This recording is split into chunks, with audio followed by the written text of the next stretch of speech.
Hello friends, मैं कोशिया स्वागत करती हूँ आपका आपके यूट्यूब चैनल कोशिया स्टडी में।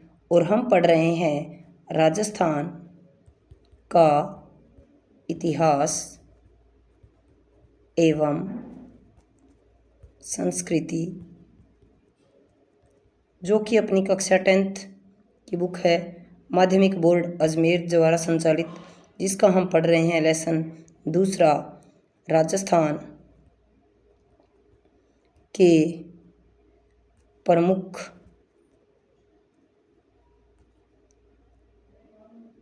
संत एवं लोक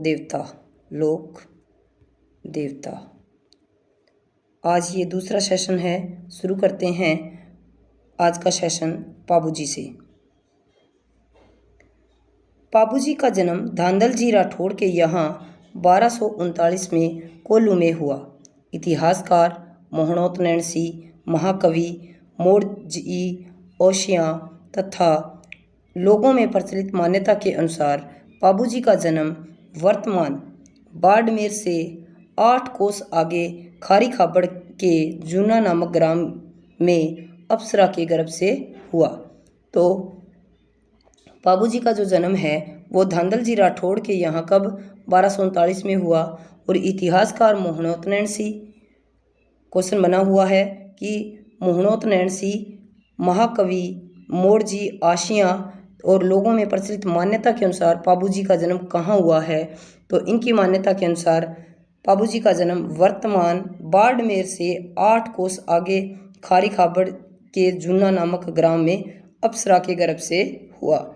तो ये क्वेश्चन बना हुआ है। पाबूजी का विवाह अमरकोट के सूरजमल सोडा की पुत्री सोडी के साथ हुआ। तो इनका विवाह किसके साथ हुआ? अमरकोट के सूरजमल सोडा की पुत्री सोडी के साथ हुआ। विवाह के मध्य ही उनके प्रतिद्वंदी बहनोई जायल, जो कि कहाँ है, जायल नागौर में है, नरेश जिंदराव खिंची ने पूर्व वैर के कारण देवल चारणी की गायों को घेर लिया। तो इन्होंने जो इनके बहनोई थे कौन, जायल, जो कि जायल के जो नरेश थे या शासक थे जिंदराव खिंची, उन्होंने पूर्व वैर यानी कि पीछे की किसी घटना के कारण क्या है, देवल चारणी की गायों को घेर लिया। देवल ने पाबूजी से गायों को छुड़वाने की प्रार्थना की और 3 फेरे लेने के पश्चात चौथे फेरे से पूर्व ही देवल चारणी की केसर कालमी घोड़ी पर सवार होकर गायों की रक्षार्थ रवाना हो गए। तो 3 फेरे लेने के बाद चौथा फेरा बीच में छोड़कर ही वो क्या है, देवल चारणी की जो केसर कालमी घोड़ी थी उस पर सवार होकर गायों की रक्षा के लिए रवाना हो गए। कड़े संघर्ष के बाद 1276 में पाबूजी ने अनेक साथियों सहित वीरगति को प्राप्त हुए। पाबूजी जो है वीरगति को प्राप्त हुए कड़े संघर्ष के बाद 1276 में, और उन्होंने गायों को छुड़वा लिया। वीरता, प्रतिज्ञा पालन, त्याग, शरणागत वत्सलता एवं गौ रक्षा हेतु बलिदान होने के कारण जनमानस इन्हें लोक देवता के रूप में पूजता है।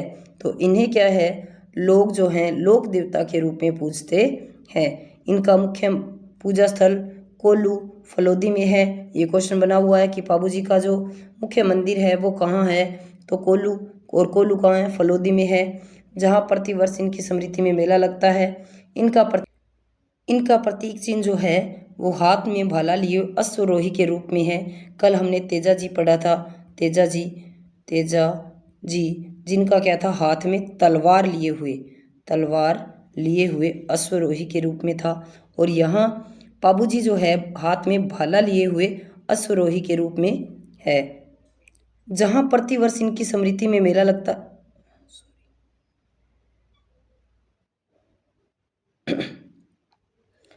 इनका प्रतीक चिन्ह जो है वो हाथ में लिए हुए भाला और अश्वरोही के रूप में है। और कल हमने पढ़ा था तेजा जी, जो कि हाथ में क्या है, तलवार लिए हुए अश्वरोही के रूप में है। पाबूजी की ऊंटों के देवता के रूप में पूजा की जाती है। तो ये पूछा गया है ऊँटों के देवता के रूप में किसे पूजा जाता है? तो इसका आंसर आएगा पाबू जी। पाबू जी। मारवाड़ में सर्वप्रथम ऊँट लाने का श्रेय पाबू जी को है, और मारवाड़ में जो है सर्वप्रथम ऊँट लाने का श्रेय किसे जाता है? ये भी आंसर किसे आएगा? पाबू जी को। ये भी क्वेश्चन बना हुआ है।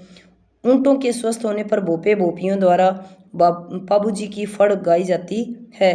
तो ये भी क्वेश्चन बना हुआ है कि ऊँट के स्वस्थ होने पर किसकी फड़ बांची जाती है? तो इसका आंसर आएगा पाबू जी की फड़ बांची जाती है। ग्रामीण जनमानस इन्हें लक्ष्मण जी का अवतार मानता है। तो ये क्वेश्चन भी बना हुआ है, पाबू जी को किसका अवतार माना जाता है? तो इसका आंसर आएगा लक्ष्मण जी का अवतार माना जाता है।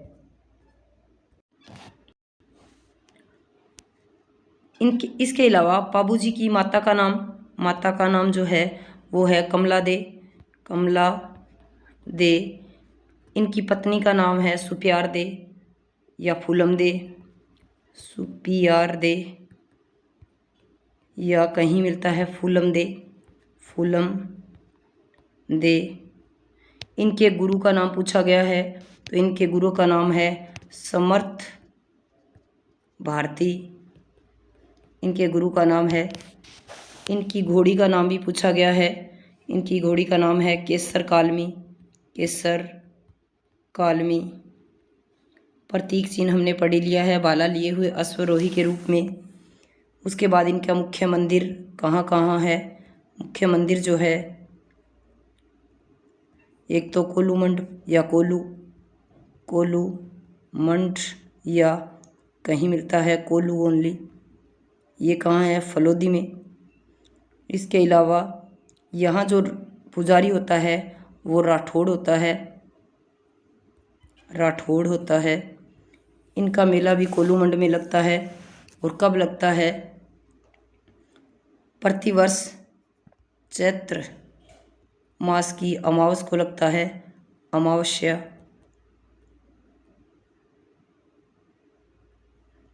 को लगता है।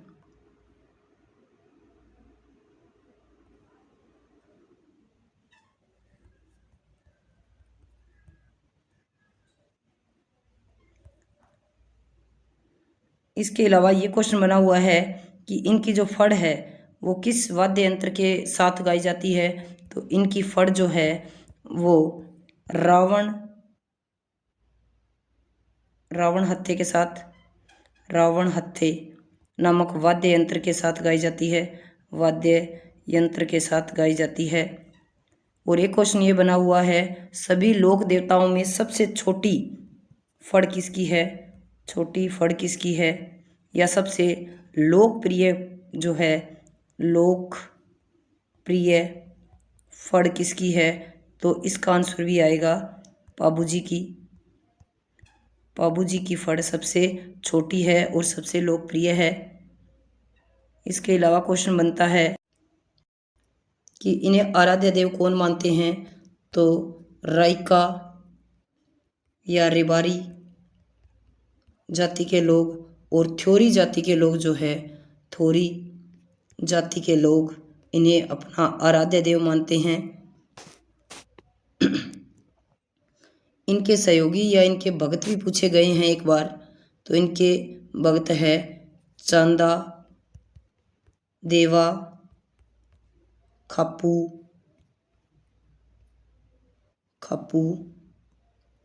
पेमा,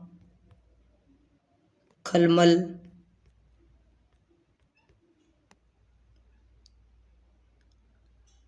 आदि हैं।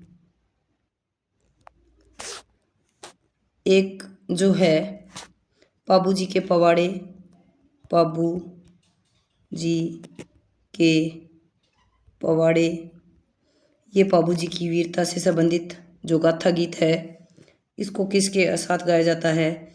इसको माठ वाद्य यंत्र के साथ, माठ वाद्य यंत्र के साथ गाया जाता है। और कौन गाता है? थोरी जाति के जो लोग हैं, थोरी जाति के लोग हैं वो गाते हैं पाबू जी के पवाड़े माठ वाद्य यंत्र के साथ। इसके अलावा थाली नृत्य जो है पूछा गया, थाली नृत्य किसके द्वारा किया जाता है? तो पाबू जी के भक्तों द्वारा पाबूजी के भक्तों द्वारा क्या किया जाता है, थाली नृत्य किया जाता है। एक रचना है पाबूजीरी वचना, पाबू जी री वचना, ये रचना है किसकी? इसे भी थ्योरी जाति के लोग क्या है, थोरी जाति के लोग गाते हैं। किस वाद्य यंत्र के साथ?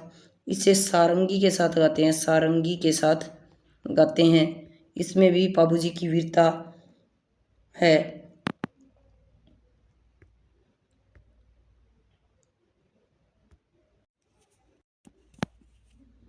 इसके अलावा एक थाली नृत्य है जो कि इसके भक्तों द्वारा किया जाता है, पाबूजी के भक्तों द्वारा किया जाता है।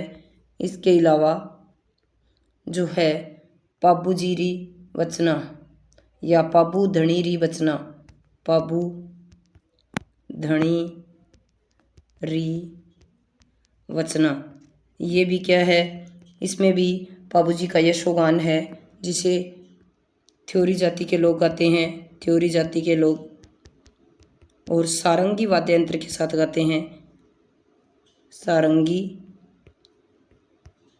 वाद्य यंत्र के साथ।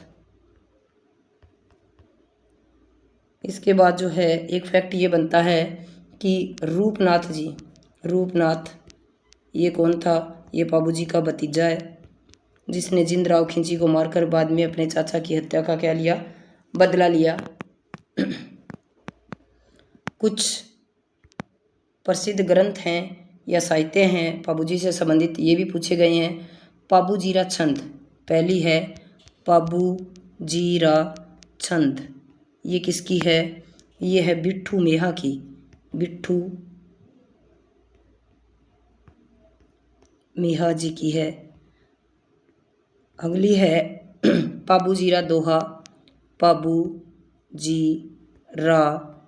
दोहा, ये है लखराज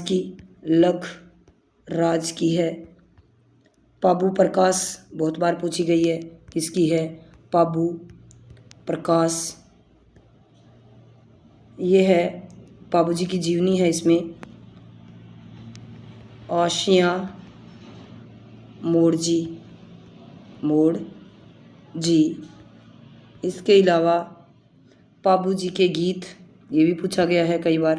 पाबूजी के गीत, ये रचना है बांकीदास की। एक जो प्रसिद्ध बुक है ये पूछी गई है कई बार, पाबूजीरी बातां, पाबूजीरी बातां, ये है लक्ष्मी कुमारी चुंडावत की, लक्ष्मी कुमारी चुंडावत की है।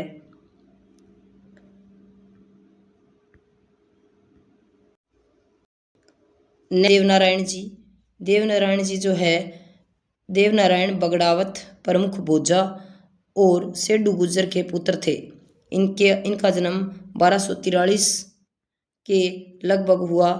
इनके पिता इनके जन्म से पूर्व ही बिनाई के शासक से संघर्ष करते हुए अपने 23 भाइयों सहित मारे गए थे। तो इनके पिता जो है वो बिनाई के शासक से, बिनाई कहाँ, केकड़ी में है, केकड़ी पहले अजमेर में था, अब अजमेर का हिस्सा है, जो कि क्या है, शासक से संघर्ष करते हुए अपने 23 भाइयों के साथ वीरगति को प्राप्त हुए। इनका जन्म जो है वो 1243 के लगभग हुआ। ये इनका जो वंश है या इनकी जो गोत्र है वो बगड़ावत है। ये क्या थे?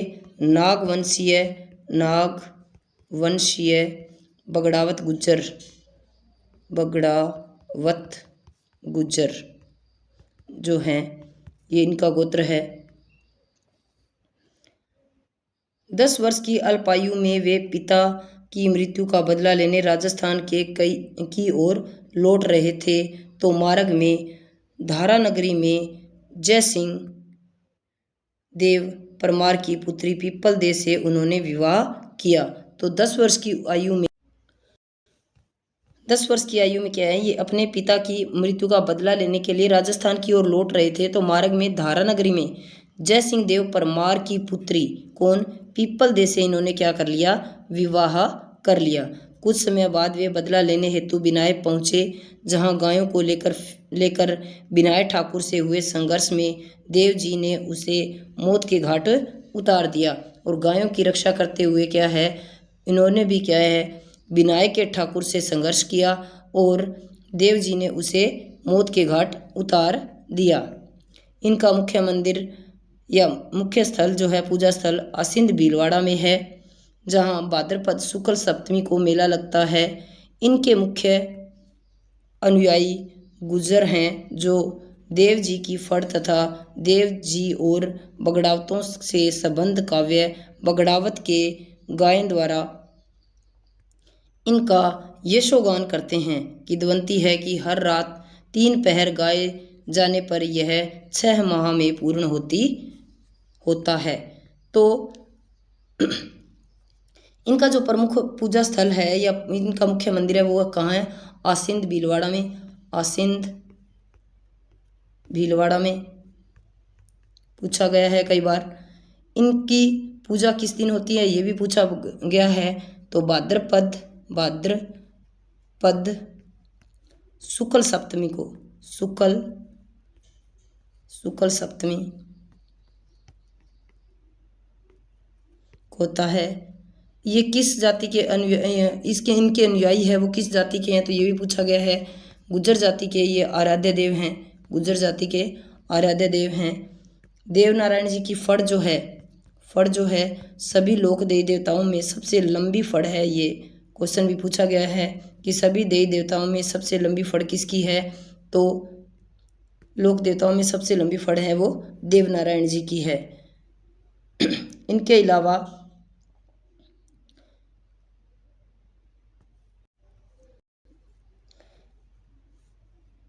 इनके पिता का नाम जो है वो है सवाई भोज, या कई जगह जैसे इस बुक में मिलता है भोजा भी मिलता है, भोजा। तो इनका जो मुख्य मंदिर है उसको सवाई भोज का मंदिर भी कहते हैं, सवाई भोज का मंदिर कहते हैं, जो कि कहाँ है, आसिंद भीलवाड़ा में है, आसिंद भीलवाड़ा में है। इनके अन्य मंदिर जो हैं वो हैं, एक देवमाली में है, देवमाली जो पीछे वो गांव जो है वहाँ है, बहुत चर्चा में रहा है लास्ट ईयर।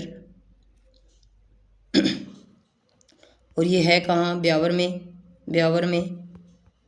यहाँ क्या है, यहाँ देव नारायण जी ने अपनी देह त्यागी थी कहाँ, त्यागी थी कहाँ, देवमाली ब्यावर में। उसके बाद है एक देवधाम है, देवधाम ये कहाँ है, जोधपुरिया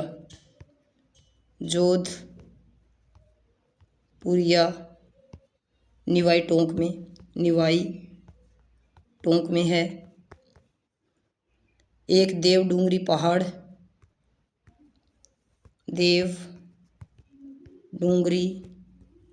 पहाड़ है, ये कहाँ है, ये चित्तौड़ में है, चित्तौड़ में। इसके अलावा एक इनका मंदिर देवास एमपी में भी है, देवास एमपी में भी है। एक इनकी जो फड़ है, देवनारायण जी की फड़ है, वो किसके द्वारा और किस वाद्य यंत्र के साथ गाई जाती है, ये भी क्वेश्चन पूछा हुआ है। तो इनकी जो फड़ है वो गुर्जरों द्वारा बांची जाती है और जंतर वाद्य यंत्र के साथ गाई जाती है या बांची जाती है। इन पर डाक टिकट भी जारी की गई है इनकी फड़ पर। कब, 2 सितंबर 1992 को इनकी फड़ पर डाक टिकट जारी की गई है, 5 रुपए की डाक टिकट जारी की गई है। इसके अलावा इन्हें जो है आयुर्वेद के ज्ञाता भी कहा जाता है, आयुर्वेद वेद के ज्ञाता कहा जाता है, ज्ञाता कहा जाता है। इसके अलावा राज्य क्रांति का जनक भी कहा जाता है इन्हें, राज्य क्रांति का जनक कहा जाता है। इसके अलावा इन पर प्रसाद जो है वो किसका चढ़ाया जाता है, तो नीम के पत्तों का प्रसाद चढ़ाया जाता है, नीम के पत्तों का प्रसाद चढ़ाया जाता है। इसके अलावा एक क्वेश्चन बनता है, एक योजना है प्रसाद योजना, प्रसाद योजना जो कि भारत सरकार की योजना है, जिसमें क्या है मंदिरों को क्या है शामिल किया गया है। तो 13 फरवरी 2024 को इनका जो जन्मस्थली है मालासेरी डूंगरी, कौन सी, मालासेरी डूंगरी, जो कि कहाँ है, भीलवाड़ा में है, भीलवाड़ा में। इसे इस योजना में प्रसाद योजना में शामिल किया गया है, प्रसाद योजना में शामिल किया गया है। तो कब किया गया है ये पूछा जा सकता है, तो 13 फरवरी 2024 को किया गया है। नेक्स्ट अपने पास मल्लीनाथ जी का जन्म मारवाड़ के रावल सलखा और जानी दे के ज्येष्ठ पुत्र के रूप में 1358 में हुआ। इनके पिता की मृत्यु के पश्चात वे चाचा कानड़ दे के यहाँ महेवा में शासन प्रबंध देखने लगे। तो इनका जन्म जो है वो कब हुआ, 1358 में। इनके पिता का नाम क्या था, सलखा जी, और माता जानी दे, और इनके चाचा का नाम कानड़ दे था, जो अपने पिता की मृत्यु के बाद अपने चाचा जी के पास जो है शासन प्रबंध जो है देखने लगे। चाचा कानड़ दे की मृत्यु के बाद वे 1374 में महेवा के स्वामी बन गए। तो 1374 में वो है जो मल्लीनाथ जी महेवा के स्वामी बन गए। राज्य विस्तार के क्रम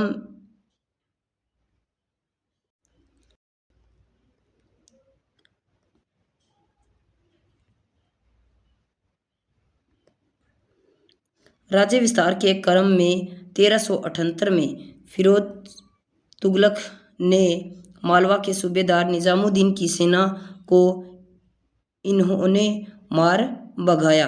तो ये क्वेश्चन बना हुआ है कि जो फिरोज शाह तुगलक के मालवा के सूबेदार कौन, निजामुद्दीन की सेना को किसने हराया, तो इसका आंसर आता है मल्लीनाथ जी। कब, 1378 में।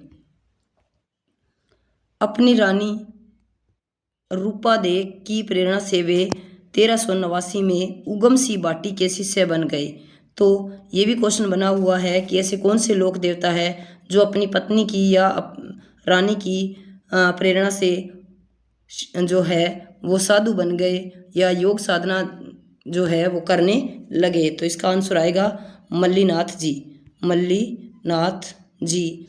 कब, 1389 में। और इनके जो गुरु हैं वो कौन है, ये भी क्वेश्चन बना हुआ है। तो उगम सिंह भाटी जो है वो इनके गुरु थे, इनके शिष्य बन गए ये, और योग साधना की दीक्षा प्राप्त की। किंवदंतियों के अनुसार वे भविष्य दृष्टा और लोक देवताओं की तरह चमत्कार प्राप्त सिद्ध पुरुष बन गए थे। तो किंवदंतियों के अनुसार यानी कि लोक मान्यता के अनुसार ये क्या है, भविष्य दृष्टा, यानी कि आगे भविष्य की बातें बताते थे, और देवताओं की तरह चमत्कार सिद्धि भी इन्हें प्राप्त थी। मल्लीनाथ जी ने मारवाड़ के सारे संतों को एकत्र करके 1399 में एक वृहत हरि कीर्तन आयोजित करवाया। तो ये क्वेश्चन बना हुआ है कि एक संपूर्ण राजस्थान में हरि कीर्तन किसके द्वारा आयोजित किया गया, तो इसका आंसर भी आएगा मल्लीनाथ जी। और कब किया गया पूछा जाए तो 1399 में। इसी वर्ष शुक्ल द्वितीया को इनका स्वर्गवास हो गया और इनकी मृत्यु कब हुई, इसी वर्ष यानी कि 1399 में। कब, चैत्र शुक्ल द्वितीया को, चैत्र शुक्ल द्वितीया को इनकी मृत्यु हो गई। लूणी नदी के तटवर्ती तिलवाड़ा बाड़मेर गांव में इनका मंदिर है। तो इनका मंदिर बहुत बार पूछा जा चुका है कि इनका मंदिर कहाँ है, तो इनका मंदिर है तिलवाड़ा बाड़मेर में। और ये भी क्वेश्चन बना हुआ है कौन सी नदी के तट पर है, तो इसका आंसर आएगा लूनी नदी या लूनी नदी के तट पर इनका मंदिर है। जहाँ प्रतिवर्ष कृष्ण एकादशी से चैत्र शुक्ल एकादशी तक विराट पशु मेला लगता है। और यहाँ पशु मेला लगता है कब से कब तक, प्रतिवर्ष चैत्र कृष्ण एकादशी से चैत्र शुक्ल एकादशी तक 15 दिन जो है इनका पशु मेला यहाँ लगता है। जोधपुर के पश्चिमी परगने का नामकरण इन्हीं के नाम पर मालानी किया गया है। तो जोधपुर का जो पश्चिमी एक परगना है कौन सा, मालानी। जो मालानी नाम है वो मल्लीनाथ के नाम पर रखा गया है, मल्लीनाथ के नाम पर ही रखा गया है। इनकी आज भी मालानी बाड़मेर में अत्यधिक मान्यता है। तो इनकी आज भी क्या है, अत्यधिक मान्यता है, इनके लोग वहाँ अभी भी इनको बहुत पूजते हैं। कहाँ, मालानी बाड़मेर में, मालानी या मालानी बाड़मेर में। एक क्वेश्चन ये बनता है कि जो मल्लीनाथ जी है इनको ख्यातों में नाम क्या मिलता है, ख्यातों में नाम क्या मिलता है, तो इसका आंसर आएगा इनका ख्यातों में नाम मिलता है माला। इनके गुरु का नाम क्या है, उगम सिंह भाटी, उगम सिंह भाटी इनके गुरु का नाम है। इसके बाद इनका जो समाधि स्थल है वो कहाँ है, वो तिलवाड़ा, तिलवाड़ा बाड़मेर में है। बाड़मेर, वर्तमान में बाड़मेर में नहीं, बालोतरा में है, बालोतरा में है। इनका मुख्य मंदिर भी यही है। इसके अलावा एक क्वेश्चन बनता है कि कुंडा पंथ किसके द्वारा चलाया गया, कुंडा पंथ किसके द्वारा चलाया गया, तो इसका आंसर भी आएगा मल्लीनाथ जी के द्वारा चलाया गया, मल्लीनाथ जी के द्वारा। इसके बाद एक क्वेश्चन ये बनता है कि अपने भतीजे रावचुंडा, इनका भतीजा था रावचुंडा, को मंडोर व नागौर जीतने में मदद किसने की या आशीर्वाद किसने दिया, जीतने में मदद या आशीर्वाद किसने दिया, तो इसका आंसर भी आएगा मल्लीनाथ के जी के द्वारा, मल्लीनाथ जी ने दिया।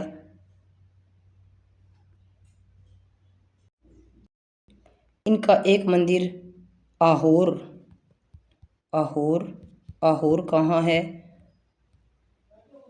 आहोर जालोर में है, जालोर जिले में है। यहाँ भी इनका एक मंदिर है।